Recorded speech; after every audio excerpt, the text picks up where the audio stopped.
ரீசெண்டா தல அஜித்தோட விஸ்வாசம் படம் வந்து ரிலீஸ் ஆயிருந்துச்சு. இந்த படத்துல நம்ம தல அஜித், நயன்தாரா, ஜெகபதி பாபு, தம்பி ராமையா, கோவை சரளா, ரோபோ சங்கர் இந்த மாதிரி ஒரு மிகப்பெரிய கேஸ்ட் அண்ட் க்ரூவோட தான் இந்த படம் வந்து ரெடியாகி ரிலீஸ் பண்ணியிருந்தாங்க. நம்ம தல மற்றும் சிறுத்தை சிவாவோட 4வது காம்போவா வந்த படம் தான் வந்து இந்த படம். நம்ம தல அஜித்தோட கெரியர்ல இந்த படம் தான் வந்து அவரோட ஹையஸ்ட் கிராஸ் அடிச்சிருக்கிற மூவி. தல மற்றும் சிறுத்தை சிவாவோட காம்போல வந்த இந்த படம் தான் வந்து மக்கள் மத்தியிலே ஒரு மிகப்பெரிய வரவேற்பு பெற்றிருக்குது. இப்போ வரைக்கும் ஒரு சில தியேட்டர்ல வந்து ஹவுஸ்ஃபுல்லா தான் வந்து ஷோஸ் ஓடிட்டு இருக்குது. இந்த படம் தமிழ்நாட்டுல மட்டும் இல்லாம Andhra, Kerala, other states, Overseas எல்லாத்துலயுமே வந்து ரிலீஸ் ஆச்சு. ஆனா இப்போ இந்த படத்தை கன்னட வெர்ஷன்ல வந்து டப் பண்ணி ரிலீஸ் பண்ண போறாங்க. அந்த படத்துக்கு வந்து ஜெகமாலா அப்படிங்கிற மாதிரி பேர் வச்சு வந்து ரிலீஸ் பண்றாங்க.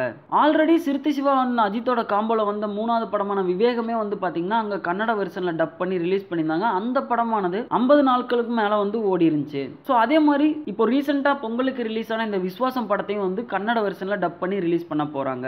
இந்த கன்னட வெர்ஷன்ல ரிலீஸ் பண்ற அந்த படத்தை ஹரியு கிரியேஷன், ஸ்டுடியோ ஹார்ஜான் 2 பேரும் சேர்ந்து வந்து பாத்தீங்கன்னா அங்க டிஸ்ட்ரிபியூட் பண்றாங்க. ஸோ ஆல்ரெடி அந்த பிளேஸ்ல வந்து தமிழ்லயே ரிலீஸ் ஆயிருந்தாலுமே இந்த மாதிரி கன்னட வெர்ஷன்ல ரிலீஸ் பண்ணும்போது இன்னும் வந்து மக்கள் நிறைய பேர் இந்த படத்தை வந்து தியேட்டர்ல பார்த்து என்ஜாய் பண்ண தான் போறாங்க. இது மூலியமா வந்து இன்னுமே வந்து படத்துக்கு வசூல் ரீதியா வந்து லாபம் அடைய தான் போகுது. Hi, this is Kiki. இன்ட்ரெஸ்டிங்கான வீடியோஸ், ஈவெண்ட்ஸ், இன்டர்வியூஸ்லாம் பார்க்கணுன்னா மீட் டாக்கீஸ்க்கு சப்ஸ்கிரைப் பண்ணுங்க, லைக் பண்ணுங்க, ஷேர் பண்ணுங்க.